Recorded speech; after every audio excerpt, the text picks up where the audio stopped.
बिहार साधन प्रसून फल चारि चारु।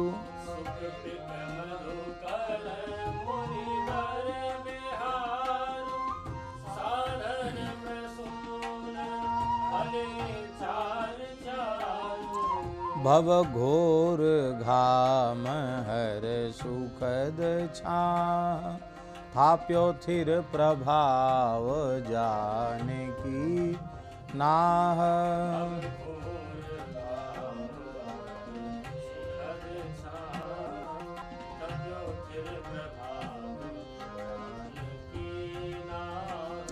साधक सुपथिक बड़े भाग पाए। पावत अनेक अभिमत अघाये।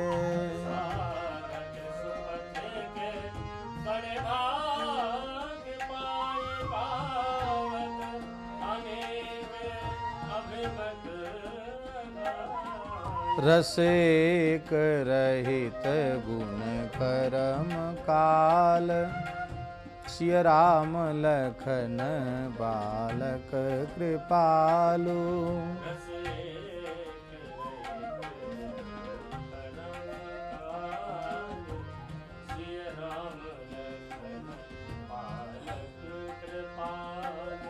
तुलसी जो राम पद चाहिए प्रेम। से गिरि करे निरुपाधि नेम। तुलसी जो राम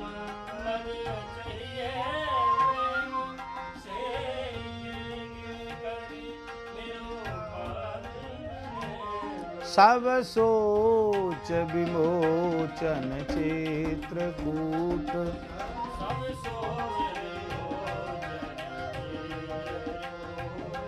कलिहरण करण कल्याण बूट।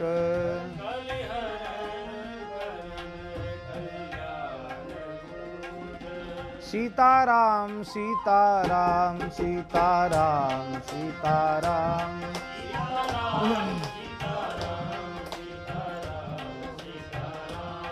सीताराम सीताराम सीताराम सीताराम सीताराम। सीताराम सीताराम सीताराम सीताराम सीताराम।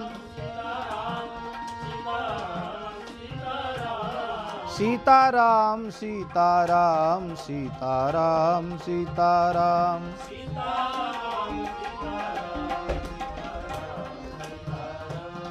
सीताराम सीताराम सीताराम सीताराम।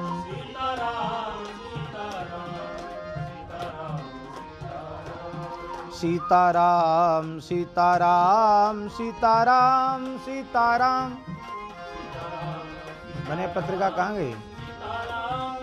केवल ये है, ये तो यहाँ की है, इनकी है।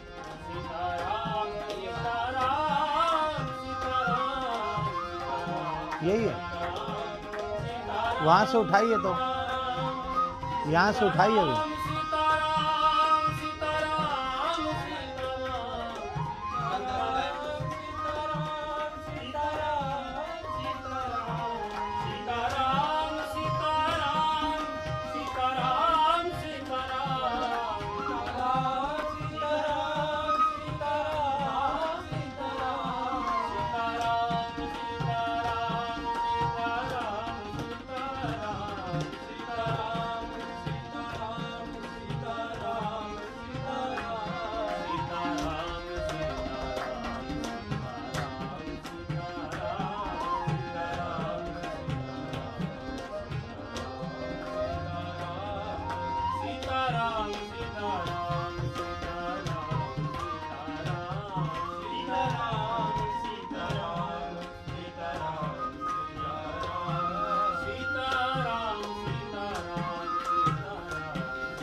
आज्ञा हो।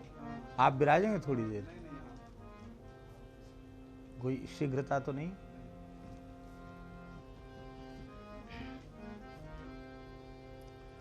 हरि ओम तत्सत्। श्रीमते रामचंद्राय नमः। ओम नमः परमहंसास्वादित चरण कमल चिन्मकरंदाय भक्तजनमानस निवासाय श्रीरामचंद्राय। वागीशायस्य वदने लक्ष्मीर्यस्य च वक्षसि यस्यास्ते हृदये संवित्तं नृसिंहमहं भजे। विश्वसर्गविसर्गादिनवलक्षणलक्षितं श्रीकृष्णाख्यं परं धाम जगद्धाम नमामि तत्। प्रह्लाद नारद पराशर पुंडरीक व्यासाम्बरीश शुक शौनक भीष्मदाल्भ्यान् रुक्मांगदार्जुन वसिष्ठ विभीषणादीन् पुण्यानिमान् परम भागवतान् नमामि। वाञ्छाकल्पतरुभ्यश्च कृपा सिन्धुभ्य एव च पतितानां पावनेभ्यो वैष्णवेभ्यो नमो नमः। सीतानाथ समारंभां श्रीरामानन्दार्य मध्यमाम् अस्मदाचार्यपर्यन्तां वन्दे गुरुपरम्पराम्। भक्त भक्ति भगवंत गुरु चतुर्नाम बपु एक, इनके पद वंदन किए नाशै विघ्न अनेक। बंदौ गुरुपद कंज कृपा सिंधु नर रूप हरि, महामोह तम पुंज जासु बचन रवि कर निकर। बंदौ तुलसी के चरण, जिनकीन्हो जग काज। कलि समुद्र बूढ़त लख्यो, प्रगट्यो सप्त जहाज।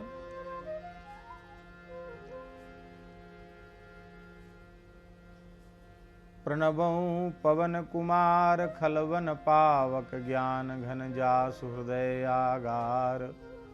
बसहि राम सर चाप धर, कल्याणानां निधानं कलिमलमथनं पावनं पावनानां। पाथेयं यन्मुमुक्षोः सपदि परपदप्राप्तये प्रस्थितस्य। विश्रामस्थानमेकं कविवरवचसां, जीवनं सज्जनानां। बीजं धर्मद्रुमस्य प्रहुवतु भवतां भूतये राम नाम। श्रीराम जय जय राम। श्रीराम जय राम। श्रीराम जय राम जय जय राम। श्रीराम जय राम जय जय राम। श्रीराम जय राम जय जय राम।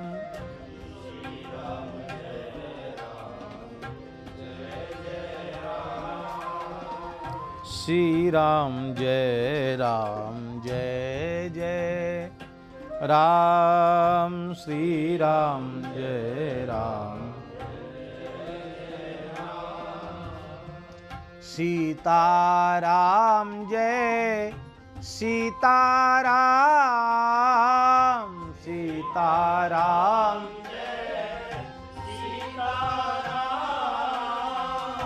राधे श्याम जय राधे श्याम। राधे श्याम जय राधे श्याम।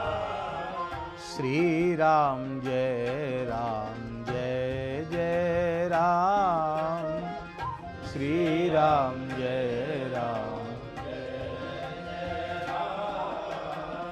श्री राम जय राम जय जय राम, श्री राम,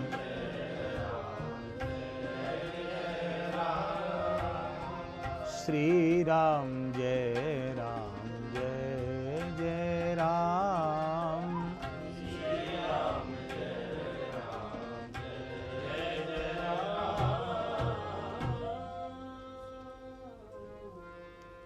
श्री वृंदावन बिहारी लाल की, श्री नित्य साकेत बिहारिणी बिहारी जी महाराज की, श्री चित्रकूटाद्रि बिहारिणी बिहारी जी महाराज की, श्री मंदाकिनी गंगा की, श्री मदगंजन महादेव की, श्री कामदगिरि भगवान की, श्री हनुमान जी महाराज की, गोस्वामी श्री तुलसीदास जी महाराज की, श्री चित्रकूट धाम की, श्री यमुना महारानी की, श्री गिरिराज महाराज की, यज्ञेश्वरी जगत जननी गौ माता की, अखिल गोवंश की, श्री जड़खोर गोधाम की, श्री पथमेड़ा गोधाम की, श्री सूरश्याम गोधाम की, श्री 84 कोस ब्रजमंडल धाम की, श्री गोस्वामी तुलसीदास जी महाराज की, श्री विनय पत्रिका जी की, श्री सद्गुरुदेव भगवान की, सब संतन की जय जय श्री राधे, जय जय श्री सीताराम, हर हर महादेव। हरिशरणम। भक्तवांछा कल्पतरु, भक्तवत्सल शरणागत वत्सल भगवान श्री सीताराम जी की महती कृपा करुणा से आज इस प्रवास के क्रम में एक दिन तीर्थराज प्रयाग में सत्संग के नियम की पूर्ति की गई, दूसरे दिन वाराणसी में हैं, और अब तीसरा दिन, 2 दिन वाराणसी में 2 दिन, 2 दिन वाराणसी में, और ये चौथा दिन है। आज वाराणसी से प्रातःकाल चल करके चित्रकूट आए, मंदाकिनी स्नान हुआ, कामदगिरि भगवान का दर्शन हुआ, और अत्यंत सौभाग्य की बात है कि परम श्रद्धेय पूज्य श्री महाराज जी, पारीछा वाले महाराज जी, जो वर्तमान समय में चित्रकूट धाम में विराज रहे हैं, आपका अत्यंत सौम्य मंगलमय दर्शन हुआ। आपके चरणों में हम दंडवत प्रणाम निवेदन करते हैं, सभी पूज्य संतों को प्रणाम करते हैं। पिछली वर्ष से संभवतः बैसाख महीने से ही विनय पत्रिका का क्रम आरंभ हुआ है, और ये बैसाख तो 12 महीना हो गया, और अब कितना हो गया, 14 महीना लगभग हो रहा है। बीच बीच में कभी बाधा भी आई, लेकिन प्रायः लगातार क्रम चला, कभी रास्ते में भी क्रम को पूरा किया गया। तो आज वाराणसी से ललितपुर जाना है, वहाँ श्री नरसिंह मंदिर है, और वहाँ का एक स्थान वार में है, वहाँ ठाकुर जी का पुराना मंदिर बहुत जीर्ण शीर्ण था, विसर्जित होकर के नया मंदिर बना है, तो ठाकुर जी वहाँ विराजने वाले हैं। उस उत्सव में ही हम लोग पहुँच रहे हैं। आज 14 तारीख है, कल पहुँच जाएंगे, आज ही पहुँच जाएंगे, वैसे कल सवेरे तक। तो आज उस समय को सार्थक करते हुए हम विनय पत्रिका के पद की चर्चा कर लेते हैं। अब कोई आने जाने वाला तो नहीं है ना, है? तो फिर बंद कर देना। कोई खटखटाए तो खोल देना।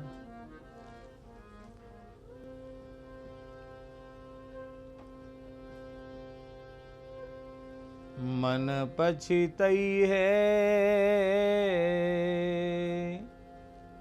अवसर बीते,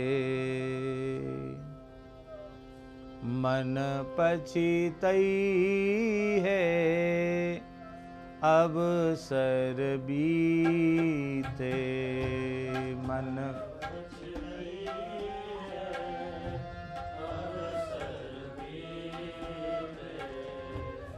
मन पछितई है अवसर बीते,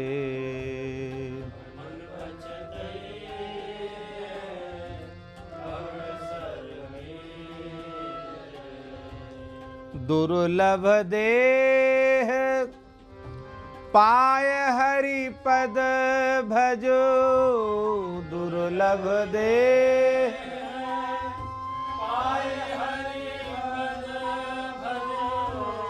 करम बचन अरुहीते, करम बचन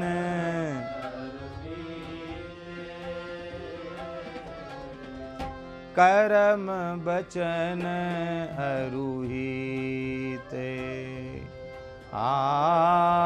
करम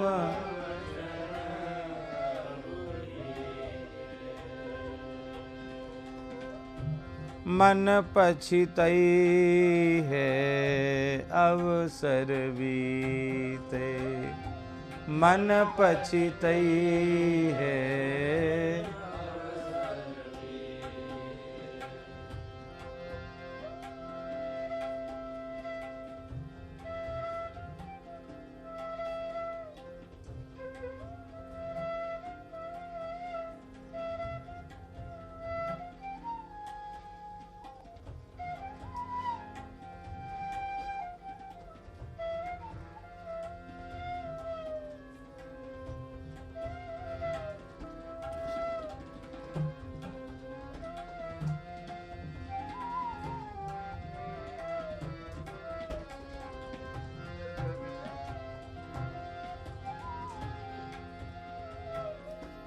सहस बाहु दस बदन आदि नृप, सहस बाहु दस बदन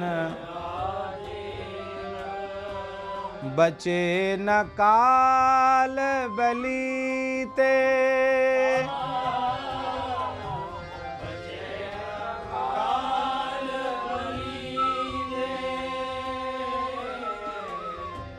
हम करी धन धाम संभारे, हम करी धन धाम संभारे, अंत चले उतरीते, अंत चले उतरीते, अंत चले उतरीते, अंत चले उतरी, मन पछितई है अवसर बीते,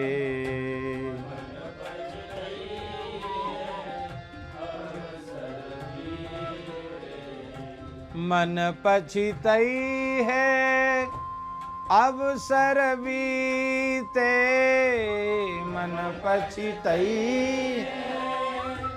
अवसर बीते, मन पछितई है अवसर बीते,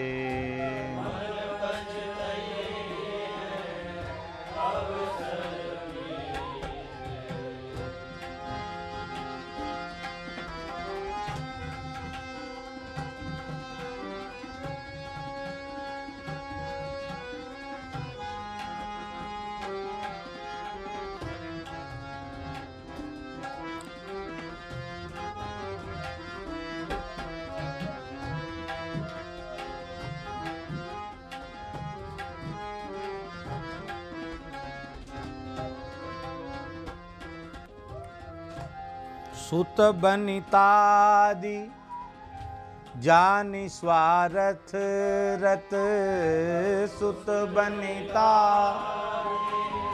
जानि स्वार्थ, न करुनेह सब ही ते,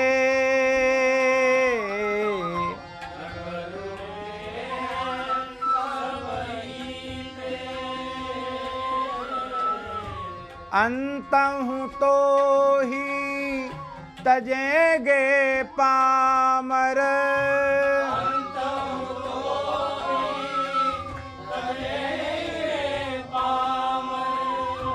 तू न तजे अब ही ते, तू न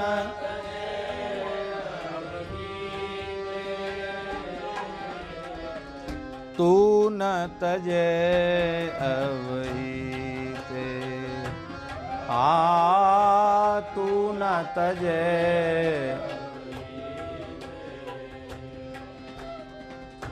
मन पछितई है अवसर बीते, मन पछितई है अवनाथ ही अनुराग जागो जड़,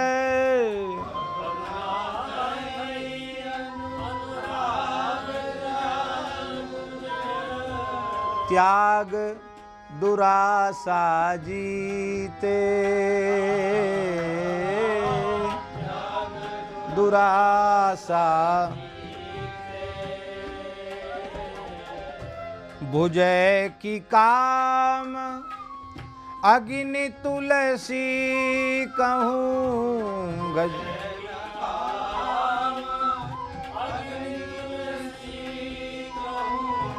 विषय भोग बहु गीते, विषय भोग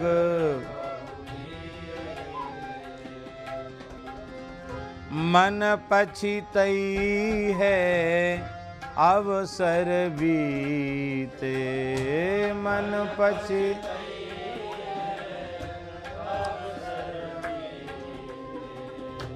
मन पछितई है अवसर बीते,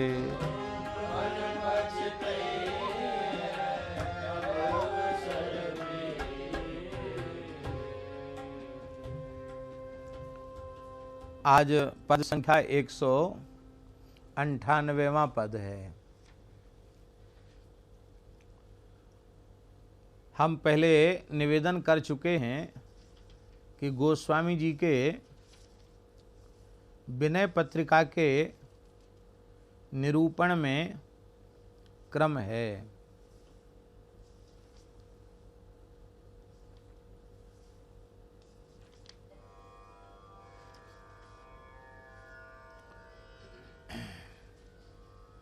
189वें पद में गोस्वामी जी ने कहा था, राम कहत चल राम कहत चल राम कहत चल भाई रे, ना ही तो भव बिगार में परिहय छूटत अत कठिनाई। इन सब पदों की चर्चा हो चुकी है। श्री राम जी के पवित्र नाम का उच्चारण करता चल, श्री राम जी के पवित्र नाम का उच्चारण करता चल, श्री राम जी के पवित्र नाम का उच्चारण करता चल। त्रिवाचा पूर्वक कह रहे हैं, यदि ऐसा नहीं करोगे, श्री राम नाम का आश्रय नहीं लोगे, तो संसार की बेगार में तुमको पकड़ के डाल दिया जाएगा। कलयुग रूपी नरेश, उसके काम क्रोध आदि जो सिपाही हैं, वो तुझे पकड़ लेंगे, पकड़ करके संसार की बेगार में डाल देंगे, माने काम क्रोध के चक्कर में डाल देंगे। बोले पड़ जाएंगे तो कभी न कभी तो छूट जाएंगे, क्योंकि बेगार में पकड़ लिया जाता तो बेगार से छूट भी जाता है। कहते नहीं, इस भव बेगार में पड़ने के बाद छूटने में फिर कठिनाई होगी। यदि छूटना सरल होता तो इसके पहले पहला जन्म तो हुआ नहीं, इसके पहले न जाने कितनी बार भगवान की कृपा से मानव शरीर मिला, पर हम कहाँ भव बेगार से छूट पाए। फिर 190वें पद में गोस्वामी जी ने कहा कि प्रभु तो तुझसे स्वाभाविक प्रेम करते हैं, पर तूने प्रभु से सहज प्रेम नहीं किया।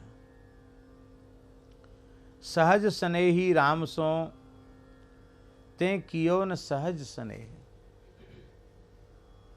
ममई वांशो जीवलोके जीवभूत सनातन मन षष्ठानि इंद्रियाणि प्रकृतिस्थानि कर सती। कहकर जो जीव को अपना ही अंश बतला रहे हैं, एवकार अन्य की व्यावृत्ति के लिए कह रहे हैं कि यह जीव किसी देवतांतर का अंश नहीं, प्रकृति का अंश नहीं, यह केवल और केवल मेरा ही अंश है।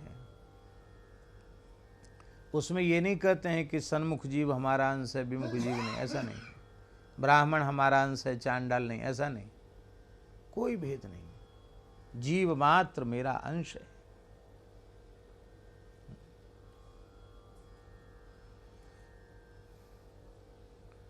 तो वे अपने अंशभूत जीव से स्वाभाविक प्रेम करते हैं, पर तुमने उनसे प्रेम नहीं किया। भगवान तो हमसे प्रेम कर रहे हैं, पर हम भगवान से प्रेम नहीं कर रहे हैं। इसका दुष्परिणाम यह हुआ कि ताते भव भाजन भयो सुन अजहू सिखावन ए। इसलिए तुम प्रेम पात्र न बन करके भव भाजन बन गए। भगवान के प्रेम भाजन बनना चाहिए था तुमको। माने तुम्हारे हृदय में श्री सीताराम जी का विशुद्ध निष्काम प्रेम लबालब भरा होता और अष्ट सात्विक भावों के माध्यम से वह प्रेम झरता रहता। ये होना चाहिए था, ये तो हुआ नहीं। भाई खाली पात्र में कुछ न कुछ तो भरेगा। श्री सीताराम जी का प्रेम तुमने भरा नहीं, तो उसमें संसार भर गया। तू भव पात्र बन गया, भव भाजन बन गया। आज भी तुम हमारी शिक्षा मान करके और श्री राम जी से प्रेम करो। ये 190वें पद में कहा। फिर उसके आगे पद में कहते हैं कि एक स्नेही सांचलो केवल कौशल पाल। सच्चा प्रेम करने वाले केवल कौशलेंद्र प्रभु श्री राम ही हैं। बोले प्रेम करने वाले तो बहुत हैं, पर राम जी के जैसा प्रेम कनोड़ा और कोई, कनोड़ा माने प्रेम को मानने वाला, प्रेम के प्रति कृतज्ञता का भाव रखने वाला श्री रघुनाथ जी के जैसा कोई दूसरा तुम्हें मिलेगा नहीं।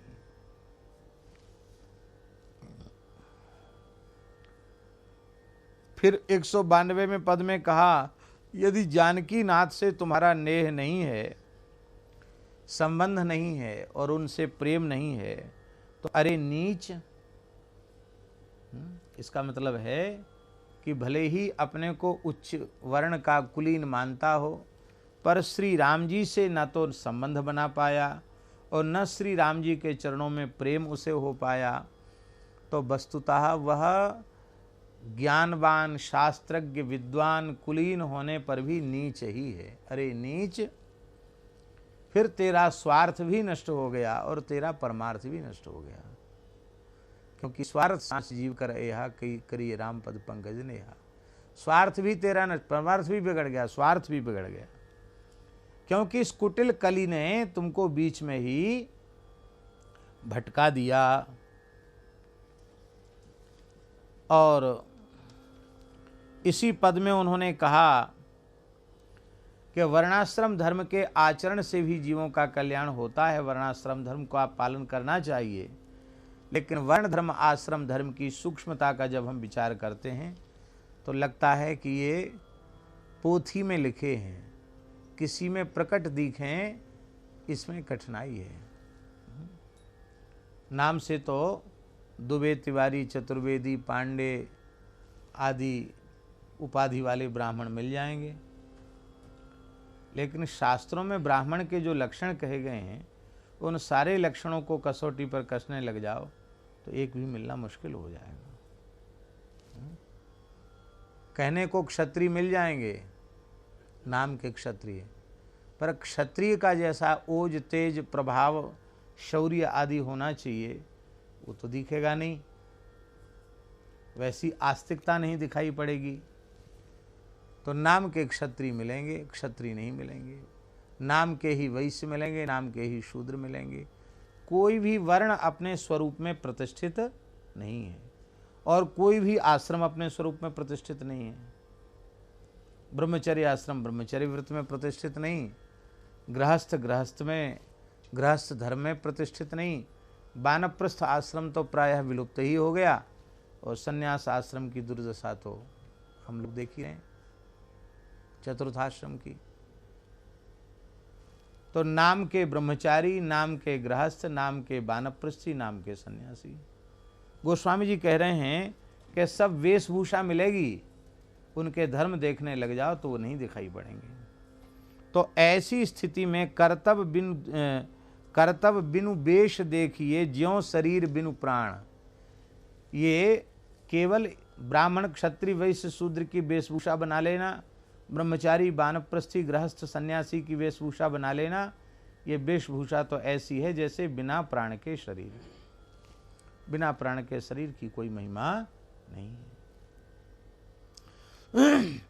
जीव के कल्याण के सभी साधन वेदों में कहे गए हैं और सभी साधनों का आश्रय लेने से धर्म अर्थ काम मोक्ष पुरुषार्थ चतुष्टय की प्राप्ति भी होती है।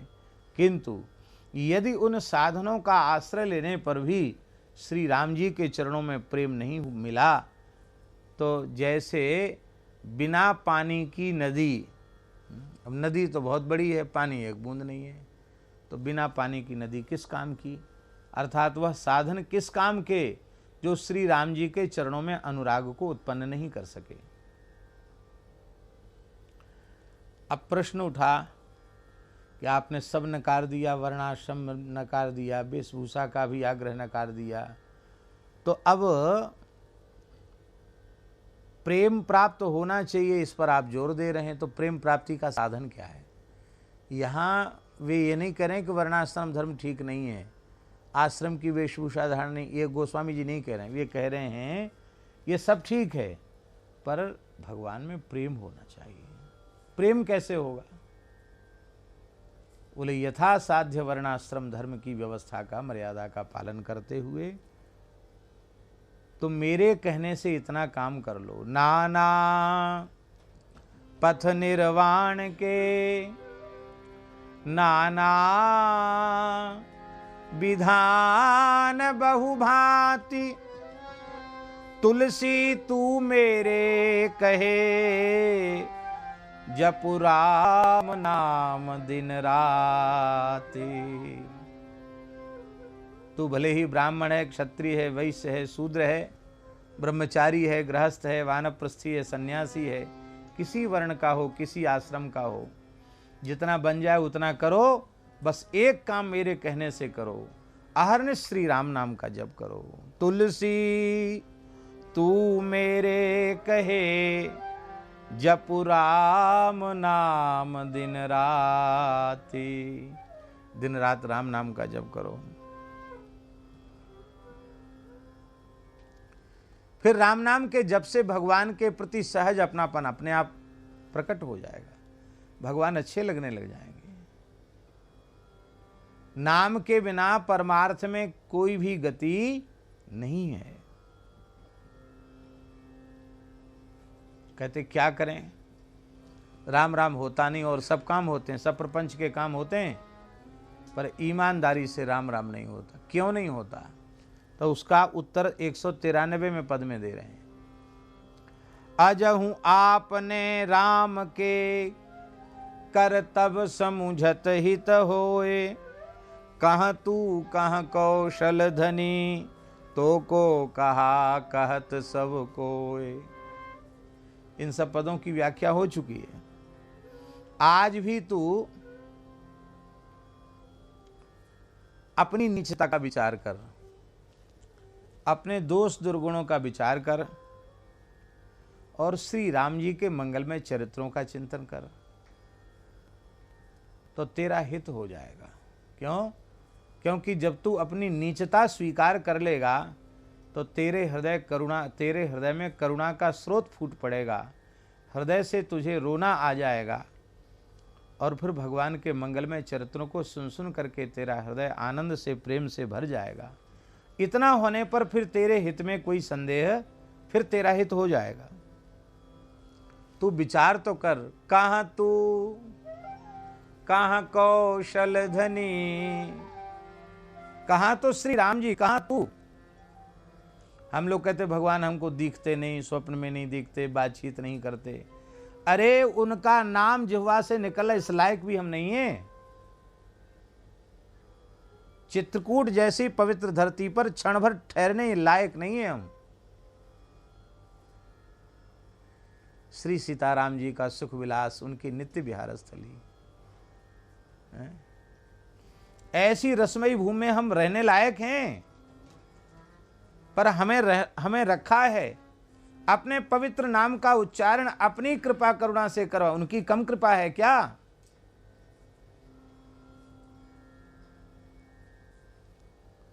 कहाँ तू, अरे जितनी कृपा तुझ पर भई है, क्या इस कृपा के लायक भी था? कहाँ तू कहाँ कौशल धनी, कहाँ तू है, कहाँ कौशलेंद्र प्रभु श्री राम है। तेरे दोष दुर्गुण की ओर देखते तो तुझे मनुष्य जन्म ही नहीं मिलता, फिर संत सदगुरु की शरणागति नहीं मिलती, वैष्णवता नहीं मिलती, धामवास नहीं मिलता, साधन में अणुमात्र भी प्रवृत्ति नहीं होती। पर ये सब समझ रहा तू अपनी विशेषता, तेरी विशेषता नहीं है, ये श्री रघुनाथ जी की अहेतु की करुणा है। फिर तू ये विचार नहीं करता कि तो को कहा कहत सब कोय। तुझे लोग क्या कह रहे हैं? तुझे लोग संत कहते हैं, भक्त कहते हैं, भगवान का दास कहते हैं, तो क्या संत के लक्षण हैं? क्या दास के लक्षण हैं? क्या भक्त के लक्षण हैं? तूने अपने आप को न जाने क्या क्या मान रखा है। ऐसी बात यदि तू अपने हृदय से सोचने लग जाए तो फिर तुमसे राम नाम अपने आप शुरू हो जाएगा। तुलसी तू मेरे कहे जप राम नाम दिन रात। राम राम करते करते क्या होगा? बोले तेरे भीतर प्रेम जग जाएगा। प्रेम के लक्षण क्या हैं? सजल नयन गद गद गिरा,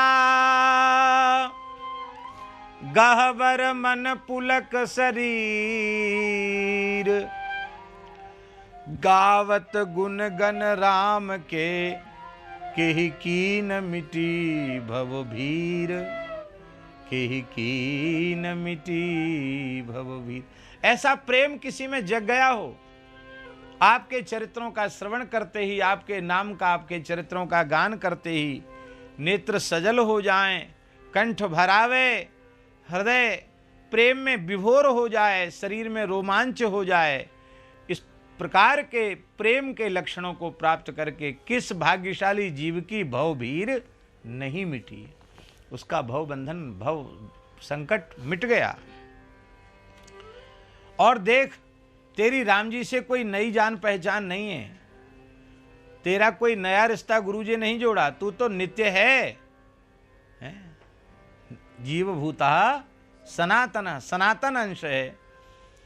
पर तू भूल गया था, तो भूले हुए संबंध की सदगुरु भगवान ने पुनः स्मृति कराई है।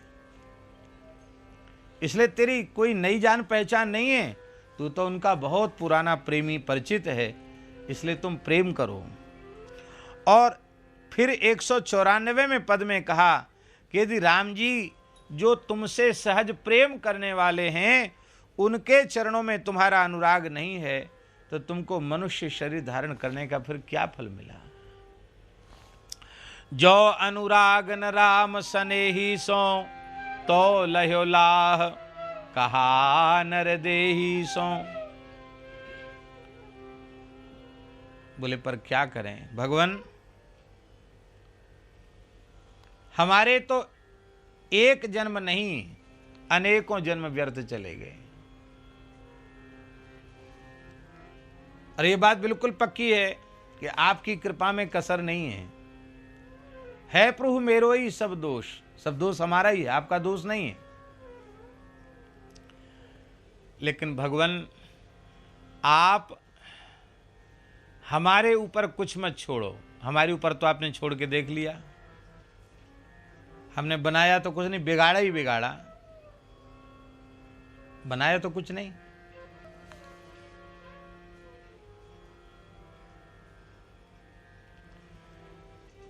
तो हे नाथ, यद्यपि आपकी कृपा करुणा में कोई कोर कसर नहीं है, लेकिन फिर भी हम इतने अपात्र कुपात्र हैं कि स्वयं हम कुछ भी नहीं कर सकते। बलि जाऊं, हे प्रभु, मैं आप पर बलि बलि जाता हूं, आप पर अपना सर्वस्व न्यौछावर करता हूं। कीजय कृपा आपनी नाई, आप अपनी कृपालुता दयालुता का चिंतन करके मेरे ऊपर कृपा करें। और फिर 196वें पद में कहा, काहे को फिरत मन करत बहु जतन, मिटे ना दुख विमुख रघुकुल वीर।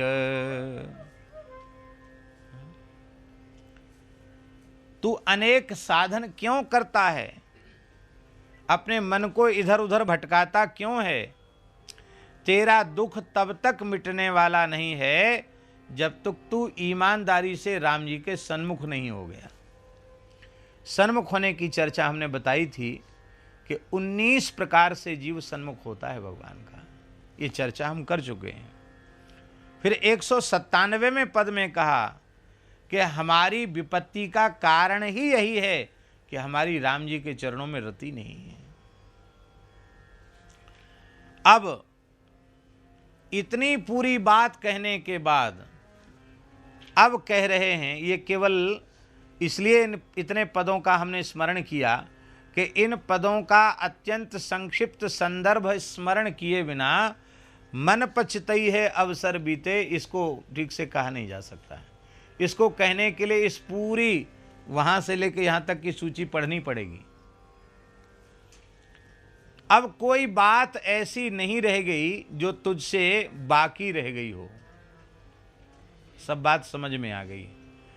अब समझ में आने के बाद भी यदि तू ईमानदारी से भजन में नहीं लगा तो मन पछीतई है अवसर बीते, मन पछीतई है अवसर बीते, मन पछीतई है अवसर बीते।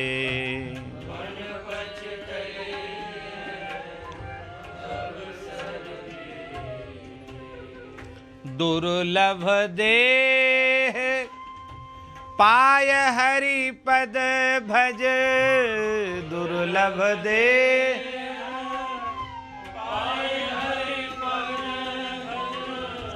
करम बचन अरुहीते, करम बचन अरुहीते, मन पछितई है अवसर बीते, मन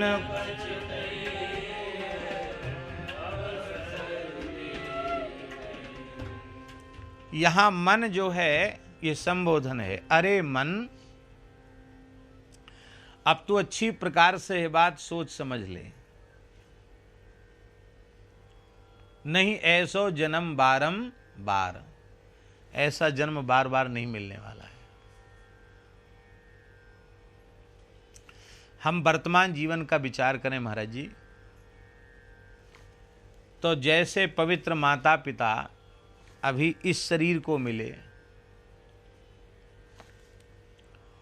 आज के 100-200 साल बाद ऐसे भी पिता माता नहीं मिले, मिलेंगे? जैसे संत सदगुरु अभी मिले, 100-200 वर्ष बाद ऐसे नहीं मिलेंगे। क्यों? 100-200 साल पहले जैसे थे वैसे अब नहीं है, और जैसे अब दिख रहे हैं वे 100-200 साल बाद वैसे नहीं रहेंगे। न वैसे गुरु मिलेंगे, न वैसे संत मिलेंगे, कुछ नहीं मिलेगा। न वैसी शरीरों की सामर्थ्य रह जाएगी। निरंतर मनुष्यों के शरीरों की सामर्थ्य घटती चली जा रही है। पुराने लोग उनमें बहुत सामर्थ्य थी। अब हमारे यहाँ महात्मा हैं अनंत दास जी महाराज, सहज ही उनका नाम याद आ गया तो हम ले रहे हैं।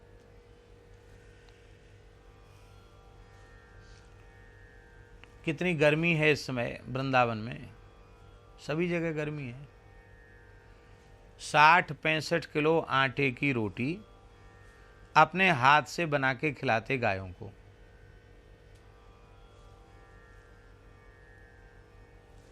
हवाई जहाज में घूमने वाले बाबा, फ्लाइट बाबा, 60-65 किलो आटे की रोटी अपने हाथ से, 5-6 घंटे लगता है उनको। एक आध कोई सहयोगी लग जाते, उन्हें खुद लग जाते हैं, बड़े बड़े रोटी, मोटी मोटी रोटी बनाते हैं और पिछली वर्ष से अब तक लगातार खिला रहे हैं। भट्टी के सामने बैठना इतनी गर्मी में, और जिस कमरे में रहते हैं उस कमरे में न पंखा है, न कूलर है, न एसी है, और उसको बंद करके और सोते हैं रात को। हाथ वाला बीजना भी अपने पास रखते नहीं, और एसी कमरे में रुका दो रात को तो सब बंद कर देंगे, इसलिए अकेले सोते हैं। भयंकर से भयंकर ठंड, भयंकर से भयंकर गर्मी वो सह लेते हैं। विदेशों में जाते थे, अब तो जाना बंद है, तो जहाँ 0 डिग्री से नीचे टेम्परेचर है वहाँ भी वो ऐसे ही रहते, नंग धड़ंग जैसे। और भयंकर 45-50 डिग्री टेम्परेचर बढ़ गया, वहाँ वो बिना जूता चप्पल के ऐसे ही रह जाते हैं। ये बात हम इसलिए कह रहे हैं कि अब कुछ समय बाद इतना सहन करने वाले महात्मा भी नहीं मिलेंगे।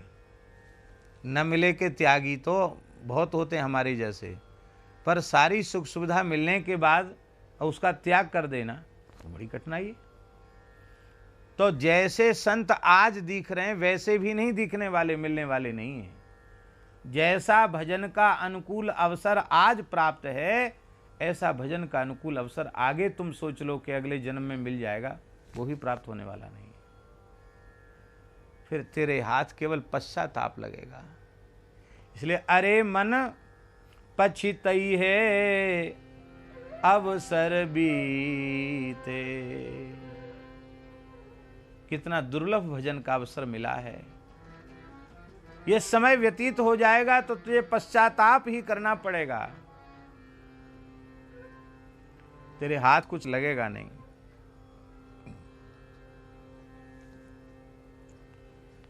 भक्तराज श्री प्रहलाद जी ने तो यहां तक कहा, कौमार आचरेत प्राज्ञो धर्मान भागवतानिह दुर्लभम मानुषम जन्म तदप्यध्रुवमर्थदम। बुद्धिमान व्यक्ति का कर्तव्य है कि जब से होश संभाले, अत्यंत बाल्यावस्था से 3-4 वर्ष की 5 वर्ष की आयु से ही भजन में लग जाए। कौमार अवस्था से ही भजन में लग जाए, भागवत धर्मों का आचरण करने लग जाए। क्यों?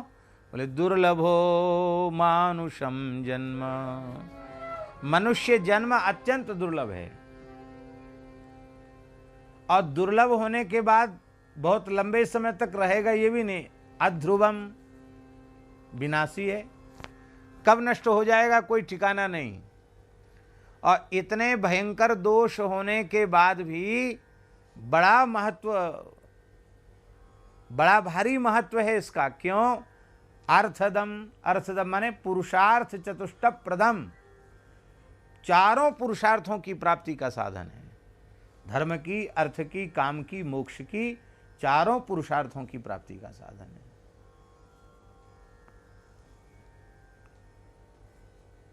इसलिए यह बिल्कुल आशा मत रखो कि अब अभी तो कोई बात नहीं, फुर्सत नहीं है, फिर फुर्सत आएगी तब भजन कर लेंगे, ऐसा नहीं है। क्योंकि कब किसके जीवन में मृत्यु का क्षण निकट आ जाएगा कुछ नहीं कहा जा सकता है। ये शरीर अत्यंत दुर्लभ है।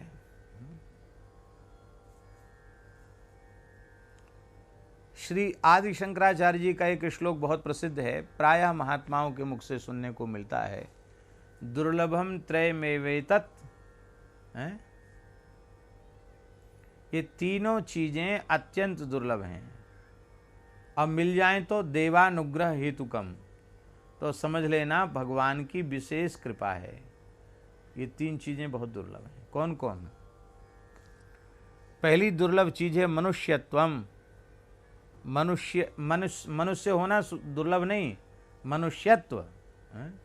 तस्य भावस्त्व तलौ, भाव अर्थ में त्व और तल प्रत्यय होते, माने मनुष्यता का भाव।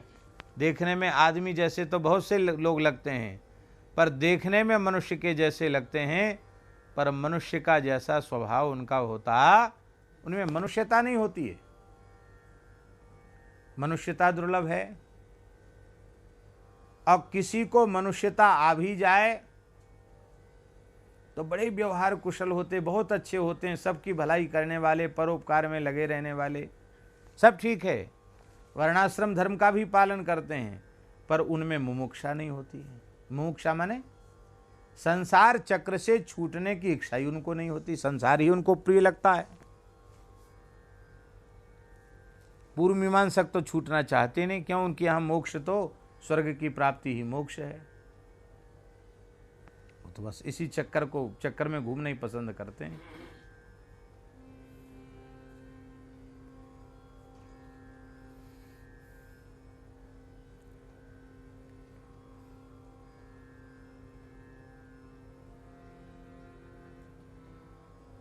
तो मुमुक्षुत्व दुर्लभ है।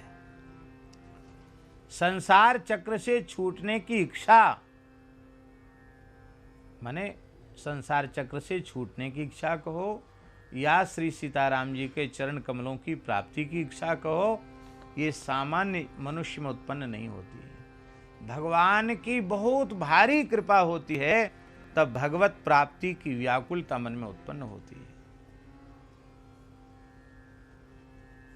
ये दूसरी चीज भी दुर्लभ है।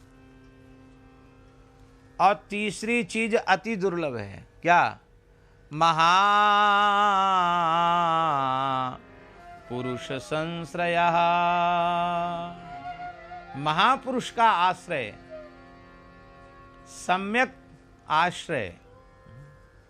सम्यक आश्रय माने अत्यंत श्रद्धा और अत्यंत भावपूर्वक उनका आश्रय। आश्रय भी बहुत लोगों को मिल जाता है, लेकिन उससे उन्हें लाभ नहीं होता है, कई बार तो हानि हो जाती है, क्योंकि वे सामान्य मनुष्य की ही बुद्धि रखते हैं, तमाम दोष दिखते रहते हैं, इससे उनको लाभ नहीं होता, कोई लाभ नहीं होता है। कई बार निकट रहने वालों को लाभ नहीं होता, बहुत दूर दूर रहने वालों को बहुत लाभ हो जाता है। हमारा ऐसा विचार है महाराज जी कि महापुरुष का संश्रय हो जाए तो मनुष्यत्व भी आ जाएगा और मुमुक्षुत्व भी आ जाएगा। अब महापुरुष का आश्रय न हो तो चाहे जो कुछ, न मनुष्यता आएगी न मुमुक्षा आएगी, जीवन बेकार चला जाएगा।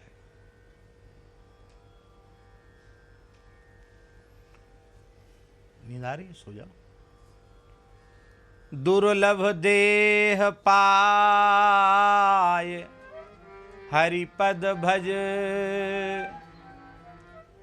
ये मनुष्य का जन्म अत्यंत दुर्लभ है।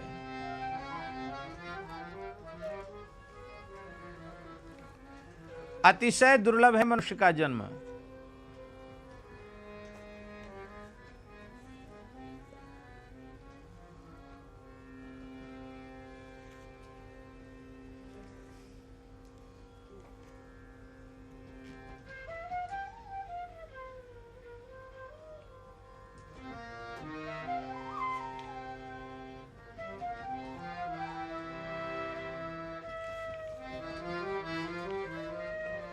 श्री राम जय राम, जय जय राम। श्री राम जय राम, जय जय राम। श्री राम जय राम, जय जय राम।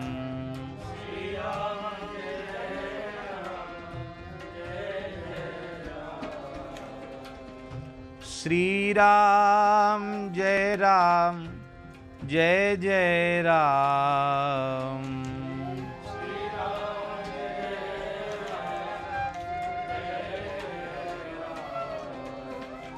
श्री राम जय राम जय जय राम।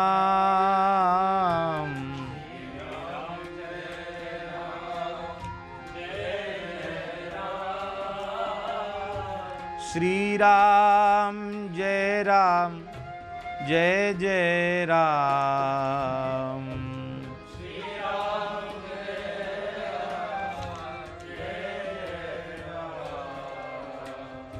श्री राम जय राम जय जय राम। श्री राम जय राम जय जय राम। दुर्लभ दुर्लभ देह पाय हरि पद भज। दुर्लभ देह पाय हरि पद भज। करम बचन अरुहीते। करम बचन अरुहीते। मन पछितई है अवसर बीते।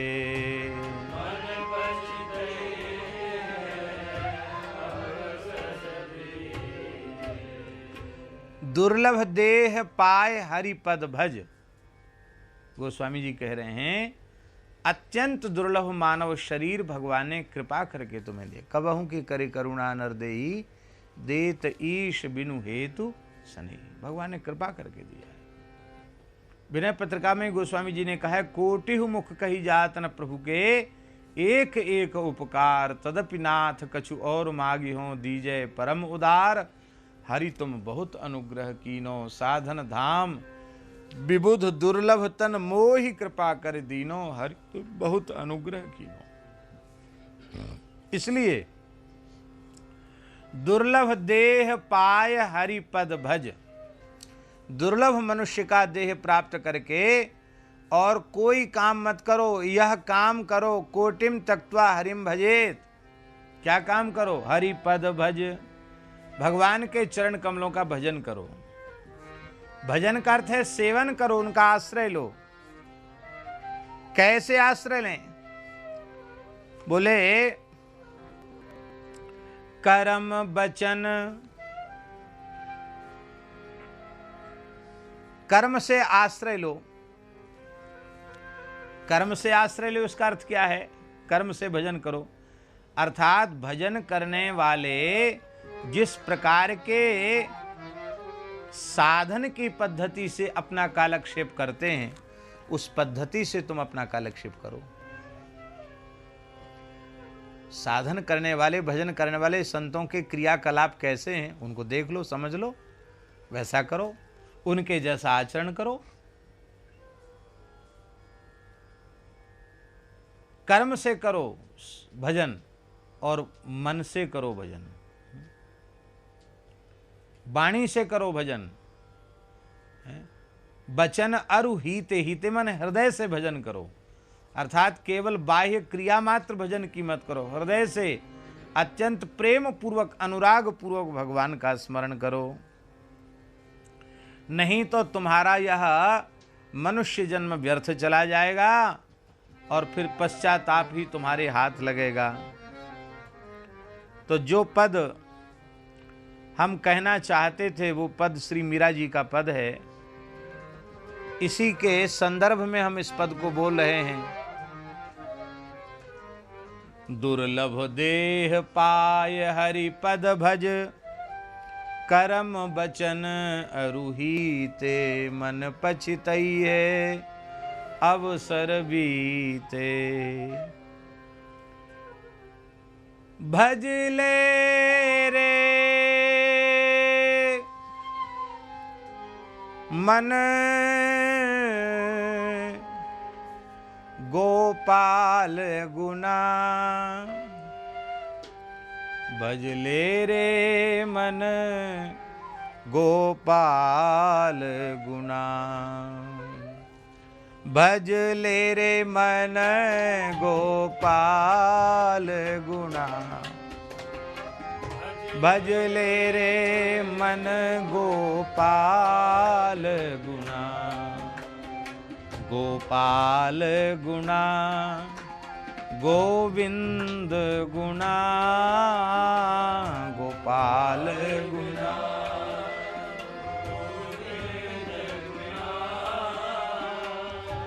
भज ले रे मन गोपाल गुना भज ले रे मन गोपाल अधम तरे अधिकार भजन सू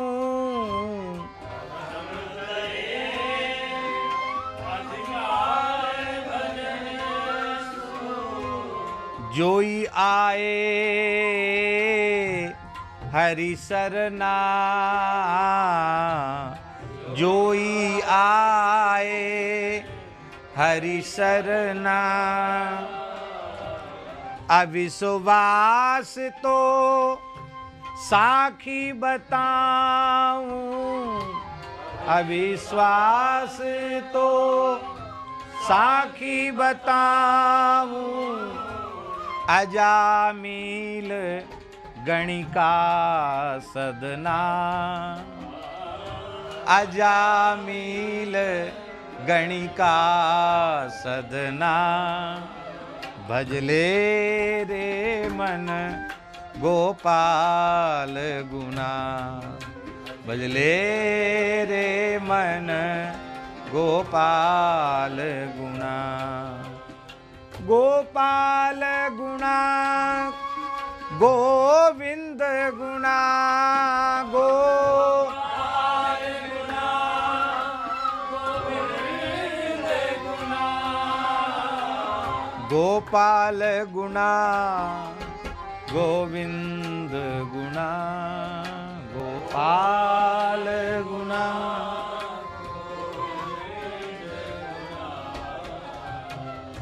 भज ले रे मन गोपाल गुना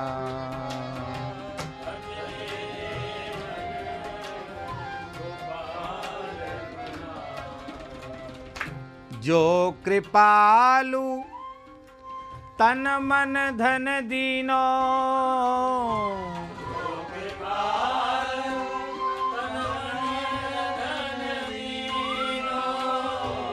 नैन नाशिका मुख रसना नैन नाशिका मुख रसना जाको रचत मास 10 लागे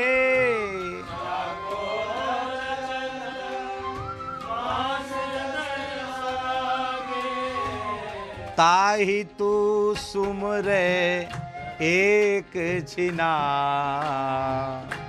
ताहि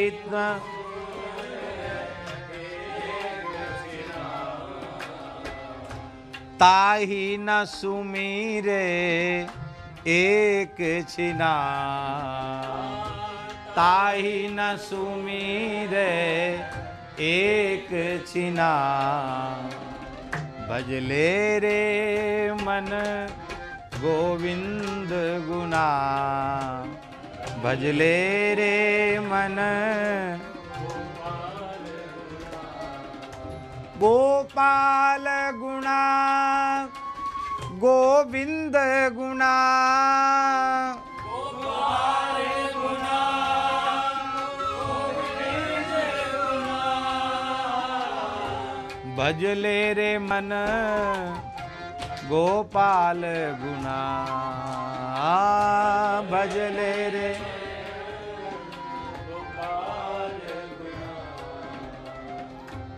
बालापन सब खेल गमायो बाला सब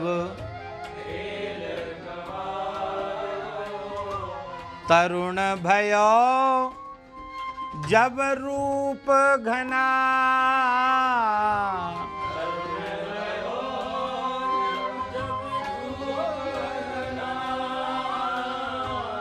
वृद्ध भयो जब आलस उपजो,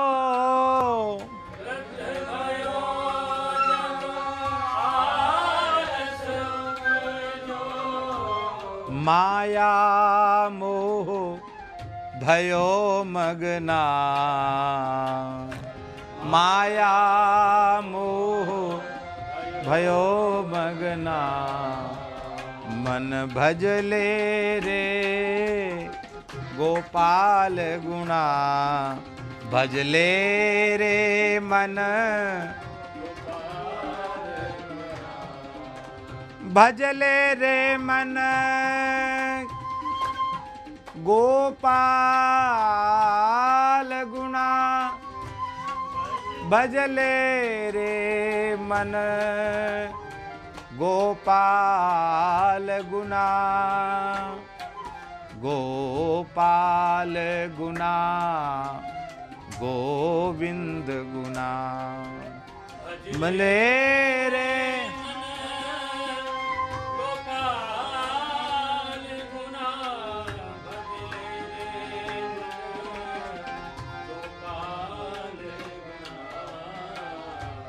गज अरु गीधहु तरे भजन सू, गज अरु गीधहु तरे।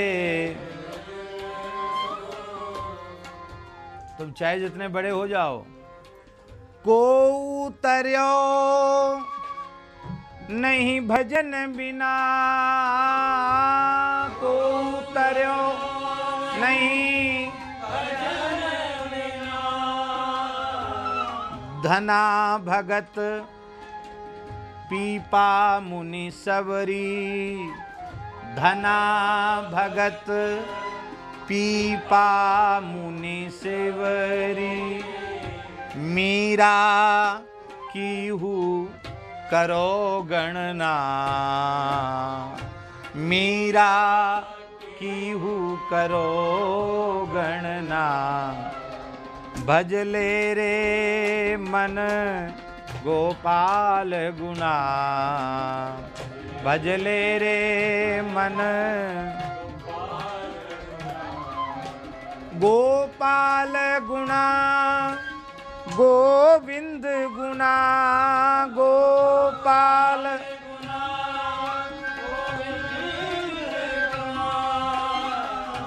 भजले रे मन गोपाल गुणा।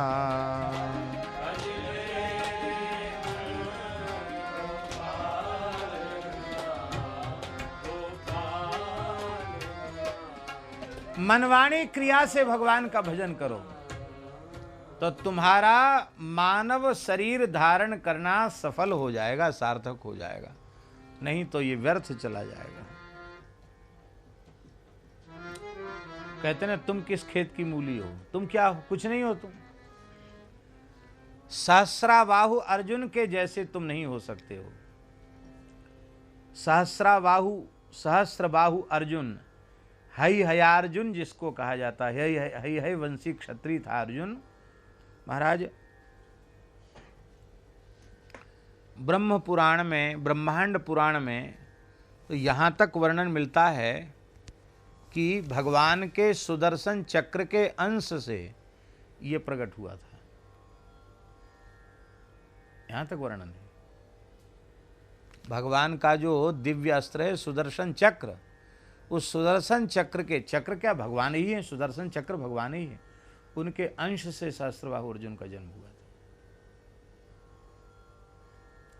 जन्म का प्रयोजन था क्षत्रियों का संहार, इसलिए क्षत्रियों के संहार में वो कारण बना। परशुराम जी जो काटने वाले हैं वो भी भगवान और कटने वाले भी भगवान। ईमानदारी से देखा जाए तो दोनों एक ही। तो सहस्रबाहु अर्जुन के संबंध में कहा जाता है कि वो इतने, महाभारत में वर्णन है कि अचिंत्य योगैश्वर्य से संपन्न थे सहस्त्रबाहु अर्जुन।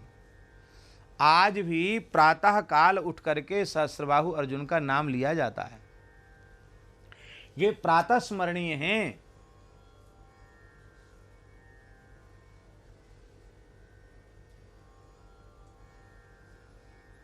कार्तवीर्यार्जुनो नाम राजा बाहु सहस्रवान, तस्य स्मरण मात्रेण गतम नष्टम च लभ्यते।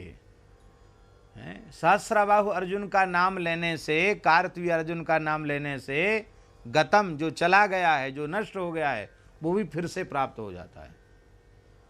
व्यक्ति भाग जाते हैं, उनको खोजना मुश्किल होता है, तो उनके शरीर का कोई कपड़ा लेकर के पत्थर के नीचे दबा दो और पत्थर के ऊपर आसन डाल के बैठ के भजन करो, इसी मंत्र का जप करो, वो कहीं भी होगा दुनिया वो खींच के चला आएगा। ऐसे प्रयोग है। सहस्त्रबाहु अर्जुन के नाम की आज भी उसकी इतनी महिमा है। हमने अपने पूज्य गुरुदेव भगवान के मुखारविंद से सुना है कि है वंशी अर्जुन ने पूछा कि सबसे जल्दी प्रसन्न कौन होंगे, अब विशेष लाभ कौन देंगे। बोले दत्त भगवान प्रसन्न हो जाएं तो अवधूत हैं, प्रसन्न हो जाएं तो माला माल कर देंगे, जो चाहोगे सो दे देंगे। तो भगवान दत्तात्रेय के पीछे लग गया है। अवधूत शिरोमणि भगवान दत्तात्रेय उनके पीछे पीछे चलता, सेवा करता। वो डांटते फटकारते, भगाते, इसको भागता नहीं, सेवा में रहता। तो एक दिन महाराज नाराज हो गए दत्तात्रेय जी और बोले कि बड़ा भक्ति दिखाता है, बड़ी सेवा करता है, जिन हाथों से तू प्रेम से दौड़ दौड़ के सेवा करता ना, वे तेरे हाथ टोंटे हो जाएं, नष्ट हो जाएं दोनों हाथ। दोनों हाथ ऐसे हो गए बेचारे, लुंज पुंज हो गए, अब कुछ नहीं कर सके, दोनों हाथ खराब हो गए। लेकिन फिर भी उसने साथ नहीं छोड़ा, फिर भी साथ साथ चले।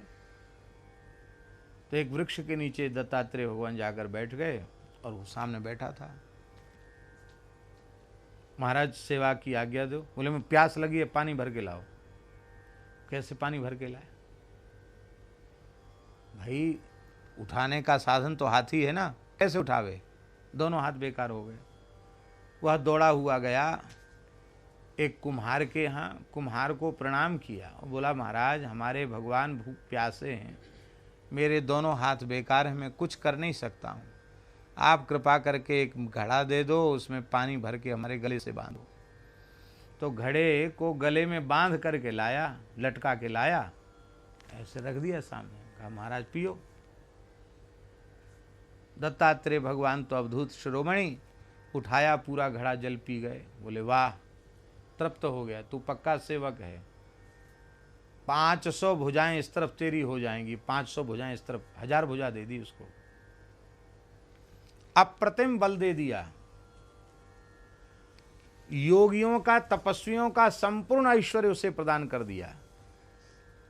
सहस्त्रबाहु अर्जुन के राज्य में स्थिति ये थी कि पाप की परिभाषा लोग भूल गए, क्योंकि जैसे भगवान सर्वत्र व्यापक हैं, ऐसे ही वह पृथ्वी में व्याप्त था, वो जल में व्याप्त था, वो आकाश में व्याप्त था, वो अग्नि में व्याप्त था। पृथ्वी जल तेज वायु आकाश, पांचों तत्वों में उसने अपने आप को व्याप्त कर रखा था। इसलिए संसार की कोई भी गतिविधि उससे छिपी हुई नहीं थी। पाप करने की इच्छा किसी के भीतर उत्पन्न होती, तत्काल उसको दंड दे देता था वो, ऐसा प्रतापी। डर के मारे लोग पाप करना भूल गए, ऐसा प्रचंड प्रतापी था। ऐसी सामर्थ्य उसमें थी कि वह चाहे तो सूर्य का भाग, चंद्र का भाग, इंद्र का भाग, सबका भाग, किसी के नाम से आहुति दे, सबकी आहुति खुद ही ले लेता। ऐसी सामर्थ्य उसमें थी। संपूर्ण सिद्धियां, संपूर्ण रिद्धियां, सब कुछ उसे प्राप्त थी। कहते न भूतो न भविष्यति, ऐसा राजा था वो, है वंशी अर्जुन। और इतना वरदान भगवान दत्तात्रेय ने उसको दे दिया और कहा कि महाराज मैं इतना बड़ा हो जाऊंगा, एक सप्तद्वीपति पृथ्वी का एक छत्र सम्राट हो जाऊंगा, सब ठीक है, पूरे ब्रह्मांड में हमारे जैसी शक्ति सामर्थ्य और किसी में नहीं होगी, ये सब ठीक है, लेकिन प्रत्येक व्यक्ति का नाश तो होता है, मेरा विनाश कैसे होगा? तो उन्होंने कहा एक ब्राह्मण की कृपा से तुमको ये मिला है, जिस दिन ब्राह्मण की निंदा करोगे, ब्राह्मण की उपेक्षा करो, उसी दिन तुम्हारा विनाश हो जाएगा। तो एक बार महाभारत में ये वर्णन है कि एक बार उसने अहंकार में अट्टहास करते हुए अर्जुन ने, सहस्रबाहु अर्जुन ने कहा कि अब तक भले ही ब्राह्मणों की महिमा वेद आदि शास्त्रों में रही हो, लेकिन अब हम क्षत्रियों की महिमा ही सबसे अधिक है। हमारे जैसा क्षत्रिय आज तक कोई ब्रह्मांड में हुआ ही नहीं, कोई ब्राह्मण भी मेरी कोटि का नहीं हो, तो क्षत्रियों में तो कोई होगा ही कैसे? उसी समय भगवान मातृस्वा वायु आकाश में स्थिर होकर के, प्रकट होकर के कहा, रे मूर्ख, ब्राह्मण निंदा करता है। फिर कई अध्यायों में, कई प्रसंगों में ब्राह्मणों की महिमा का वर्णन है महाभारत में। क्या तू उन ब्राह्मण से बड़ा है? तो क्या तू उन ब्राह्मण से बड़ा है? तो क्या तू उन ब्राह्मण से बड़ा है? कितने चरित्रों का वर्णन किया है। और ब्राह्मण कुल में ही भगवान परशुराम अवतार लेकर तेरी इन भुजाओं को मूली गाजर के समान काट देंगे। वाल्मीकि रामायण के उत्तरकांड में वर्णन है कि रावण दिग्विजय यात्रा कर रहा था तो महेश्वर की ओर गया। महेश्वर जो मंडलेश्वर महेश्वर है, तो वहाँ एक रथ पर सोने का शिवलिंग चलता था, उसका वो पूजन करता था। तो भगवान शिव को स्थापित करके विधिवत पूजन अभिषेक कर रहा था। पूजन की सामग्री वहाँ रखी थी। तब तक सहस्रबाहु अर्जुन नीचे की ओर नर्मदा जी में जल विहार कर रहा था। तो अपनी 1000 भुजाओं से नर्मदा जी का जल प्रवाह रोक दिया उसने।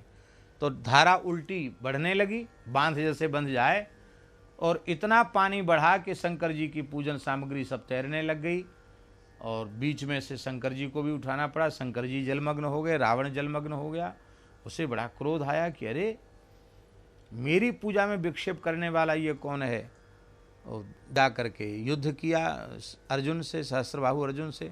उसने लड़ा बड़ा कुछ नहीं, हथियार उथियार भी कुछ नहीं उठाया। एक जंतु के समान उसको पकड़ लिया, ऐसे पकड़ लिया। 10 मुंह वाला, 20 हाथ वाला कोई जंतु विशेष है, पकड़ करके ले आया और बांध दिया अपनी घुड़साल में। घुड़साल में बांध दिया उसको, रावण को बांध दिया। तो बोले ये बहुत अच्छा है, घुड़साल में प्रकाश के लिए इसकी खोपड़ी पर दीपक जला। तो 10 सिर पर दीपक रख करके जलाया जाता था। और ये कठोर शासन था कि सिर हिलाया, कोई दीपक गिर गया, तेल या घी गिर गया, तो फिर समझ लेना कितना कठोर दंड मिलेगा। बेचारे रोते थे, वहाँ दीपक जलते थे सिर पर उसके। और पुलस्त्य जी की याद किया, फिर पुलस्त्य जी ने आकर के इसको छुड़ाया। इतना प्रतापी था रावण जैसा त्रिलोक विजयी, उसको जंतु को जैसे पकड़ लिया। वो सहस्रबाहु अर्जुन भी जीवित नहीं रहा। क्या नहीं था उसके पास? क्या तुम उससे बड़े हो सकते हो? तुम क्या हो? कुछ भी नहीं। 10 बदन रावण, रावण कोई सामान्य नहीं था।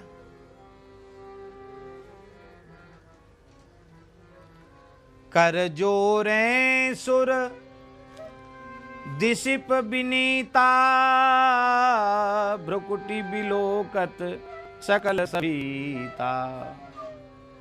हाथ जोड़ के देवता, लोकपाल, दिक्पाल हाथ जोड़ के खड़े रहते हैं। इतना प्रतापी था रावण। शंकर जी से बोला कि हमको फुर्सत नहीं है कैलाश में आकर रोज आपका पूजन करें, समय से पूजा लेने आ जाए करो लंका में। शंकर जी बोले ठीक है, आ जाया करेंगे। क्या, कौन सा समय? इतने समय पे आ जाया करो।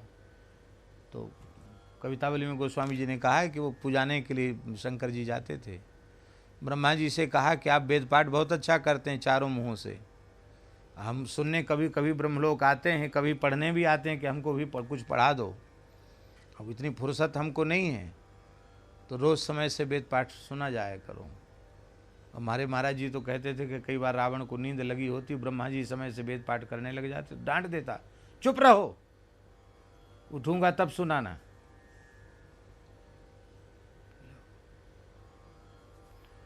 इतने प्रतापी थे कि जिन्होंने देवताओं की भी ऐसी दशा कर रखी थी। वो दशग्रीव रावण, उसके सिर जम्बुक खाही श्रृगाल खा रहे थे। कीस भालू खेल ही चौगाना, बंदर भालू फुटबॉल खेल रहे थे उसके सिरों से।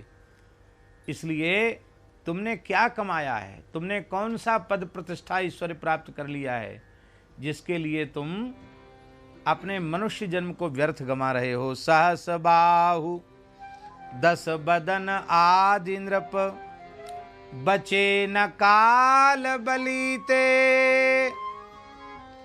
बलवान काल के गाल में समा गए, कोई बच नहीं पाया। हम करी धन धाम सम्हारे, अंत चले उठ रीते। मन पछतई है अवसर बीते। ये हम करके अहंकार में भरे हुए धन और धाम, संपत्ति और भवन, इन्हीं को बटोरते रह गए और अंत में रिक्त हस्त इनको जाना पड़ा। कुछ लेके, एक फूटी कौड़ी साथ में लेके नहीं जा पाए। इसलिए मन पछतई है अवसर बीते। नाम गाम रुपया पैड़ कौड़ी, मकान महल मंदिर, इनके चक्कर में मत पड़ो, केवल भजन में लग जाओ। बोले क्या करें, आप तो भजन की बात कहते हो, लेकिन बेटा बेटी, पत्नी पुत्र, नाते रिश्तेदार, इनके साथ प्रेम संबंध का निर्वाह करने के लिए धन की उपयोगिता है। बिना धन के इनसे संबंध का निर्वाह होगा नहीं। तो इनके लिए तो धन कमाना पड़ेगा कि नहीं? बोले ये सब तुमसे प्रेम करने वाले नहीं हैं, ये केवल तुम्हारे धन से प्रेम करने वाले हैं, ये सब स्वार्थी हैं। सुत बनितादि जानी स्वार्थ रत, ये सब महास्वार्थी हैं, ऐसा समझ ले तू अच्छी प्रकार से। इसलिए न करू नेह सब ही ते, इन सब से तू प्रेम मत कर,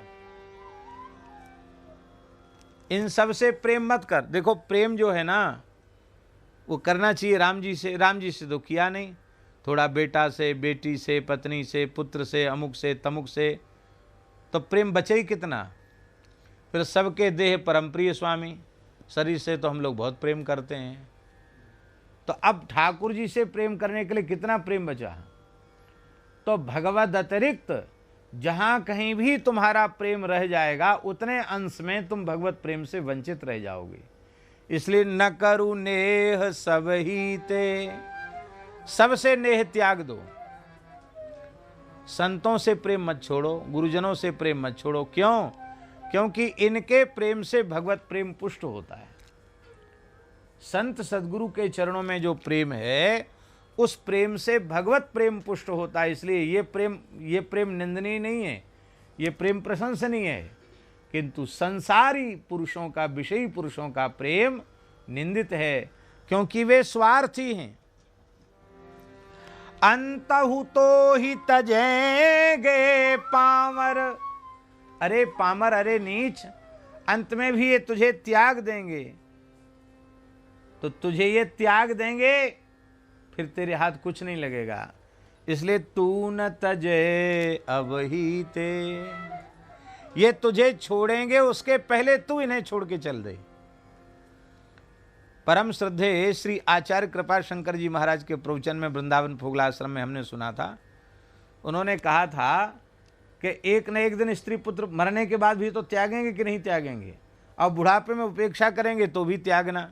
तो ये तुम्हें ठोकर मारें इसके पहले तुम इनको ठोकर मार कर चल पड़ो, तब तो हुई बुद्धिमानी, तब तो हुआ विवेक।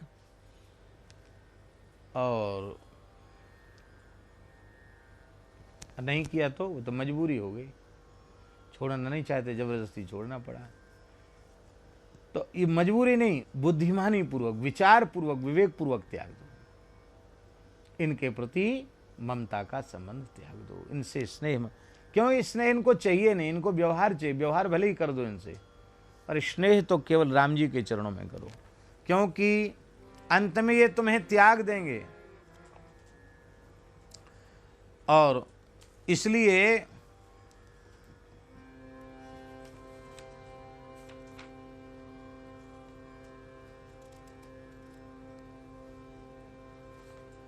श्री वृंदावन बिहारी लाल की जय। जय जय श्री राधे।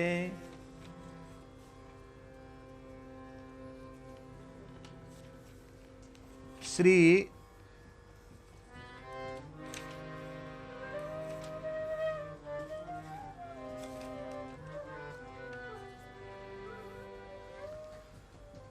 श्री गुरु नानक देव जी महाराज इसी संदर्भ में कह रहे हैं,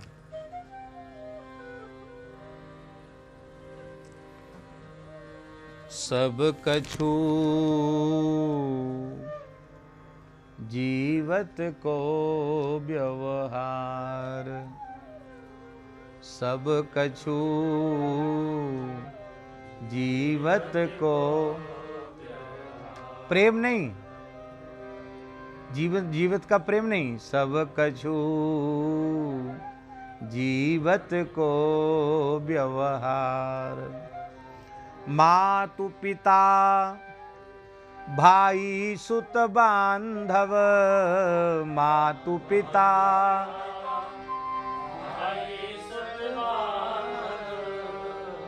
अरूपु निग्रह की नारी। हाँ अब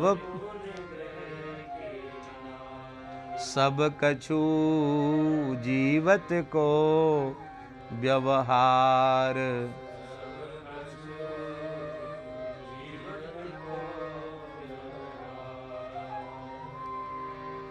तन ते प्राण होत जब न्यारे, टेरत प्रेत पुकार। आध घड़ी को नहीं राखे, घर ते देत निकार। सब कछु जीवत को व्यवहार। मृग तृष्णा ज्यों जग रचना यह, देखो हृदय विचार। कह नानक भज राम नाम नित, जाते होत उधार। सब कछु जीवत को या जग मीत न देखो कोई, या जगमीत न देखा कोई। सकल जगत अपने सुख लाग्यो, दुख में संग न होई। दुख में संग न होई, या जग मीत न देखा कोई। दारा मीत पूत संबंधी, सगरे धन सो लागे। दारा मीत पूत संबंधी, सगरे धन सो लागे।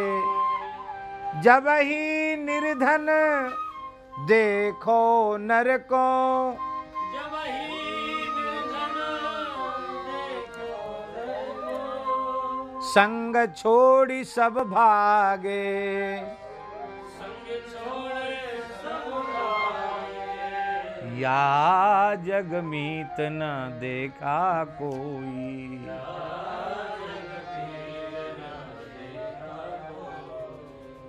कहा कहूँ या मन बोरे को,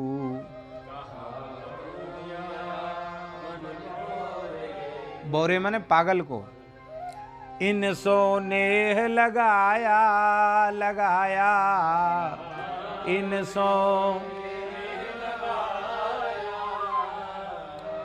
दीनानाथ सकल भय भंजन।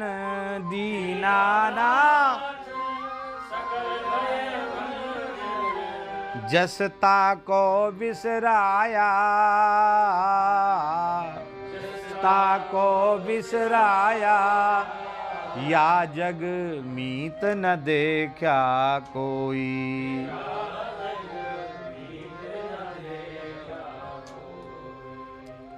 स्वान पूछ ज्यों भयो न सूधो, स्वान पूछ ज्यों भयो न सूधो। बहुत जतन में कीन्हो, बहुत जतन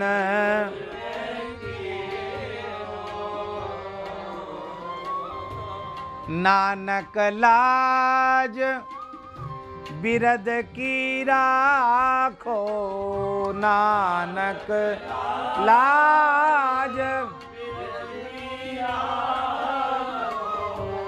नाम तुम्हारो लीनो,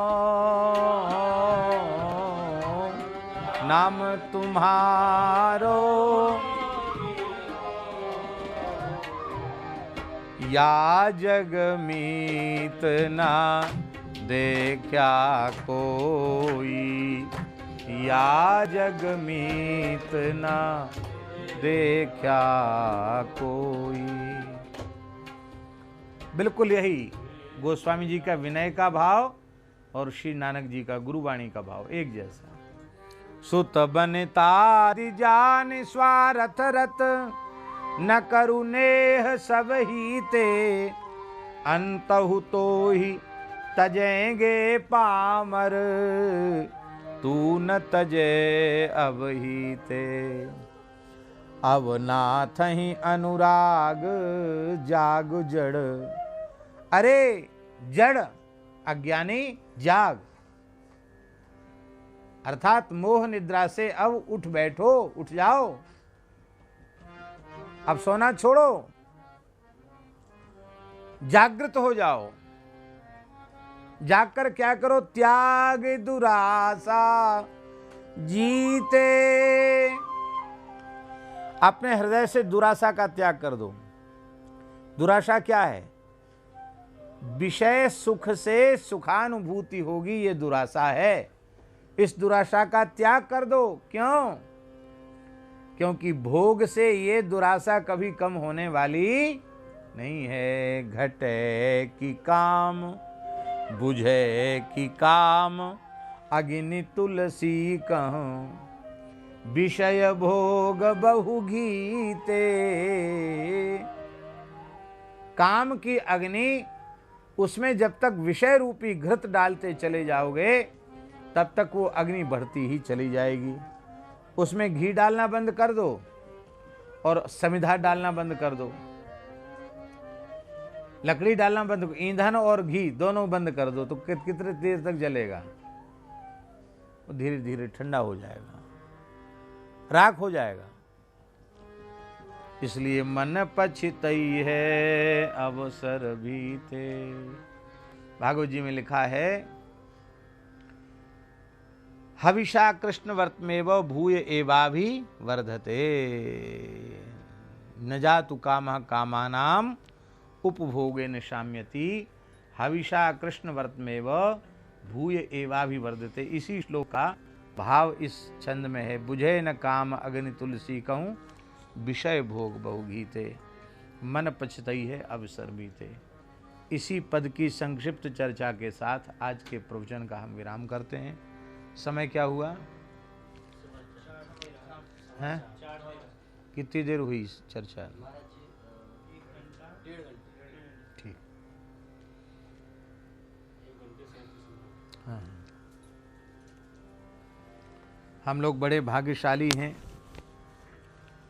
कि कामताना जी के दर्शन का सौभाग्य मिल गया और यहाँ आ गए। अब यहाँ से प्रस्थान करना है। चलो, हरि